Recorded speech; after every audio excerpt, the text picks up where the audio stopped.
To whom much is given, much will be required. More on that later. Keep watching. Last week's economic discussion focused on balance. The Federal Reserve faces a narrow path in 2026. Inflation has cooled significantly, easing price pressures and partially achieving the aggressive rate hikes of recent years. However, it remains above the Fed's 2% target, and that's a big thing because inflation erodes your purchasing power. So the higher the inflation rate is, the more that it reduces your purchasing power. The labor market is softening with slower hiring, fewer job openings, and moderating wage growth. Unemployment remains low, but the momentum has cooled. The tension is between cutting rates too soon, which could accelerate inflation, and waiting too long, which could lead into a recession. Economist Claudia Sam warns that rising unemployment can accelerate quickly, often snowballing into a recession. The Fed is cautious, signaling patience and wanting more data before easing policy. This likely means continued volatility as market price in rate cuts and expectation shifts. However, the economy is not collapsing, inflation is not surging, and we are in a normalization phase with slower growth, moderating labor conditions, and cautious central banking. This is also with the backdrop of the war that's happening in Iran, in the Middle East, and so it is still an ongoing thing.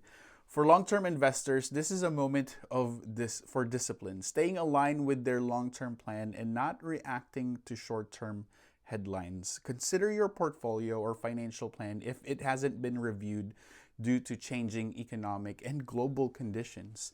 Uncertainty doesn't require panic, it requires preparation. But wait, is this really what's most important? Is this what's most important to you as if you're watching this as a Christian? Is this the most important thing? I say no. This past Sunday, we had the privilege of hearing from a guest speaker. His name is Tony Amoridio, who walked us through a powerful message on financial stewardship.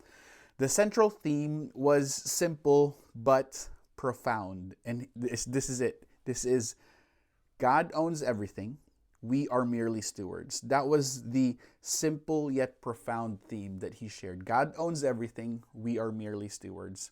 Tony reminded us from Psalm 24 that the earth is the Lord's and everything in it. You heard that right. Everything in it. And from Haggai that even that silver, the gold, they all belong to God. And in 2026, Bitcoin, that includes Bitcoin, cryptocurrencies. That shifts everything, or at least it should shift everything in the way that you view money. Your views about your time, talent, and treasures should be changed by that truth that we are merely stewards.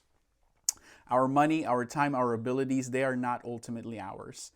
They've been entrusted to us, and we now have that responsibility. He then unpacked the parable of the talents in Matthew 25, highlighting four truths. The master entrusts us with resources. He expects a return. He will hold us accountable, and he rewards faithfulness. Stewardship isn't passive. It requires action. It requires faithfulness. Tony also warned that wealth can become a rival God, a small g God. Jesus said we cannot serve both God and money. Ecclesiastes, great book in the Old Testament, reminds us that loving money never satisfies. The issue isn't money itself, it's what our hearts do with it. He pointed to the widow's offering as an example of sacrificial generosity, showing that God measures faithfulness, not dollar amounts. God owns it all. He doesn't need your money. He wants our hearts.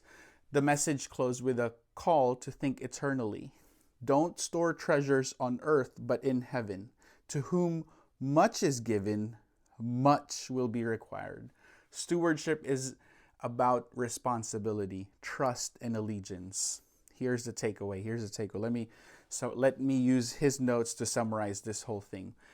Give wholeheartedly, honor God, live sacrificially, invest eternally, excel in generosity.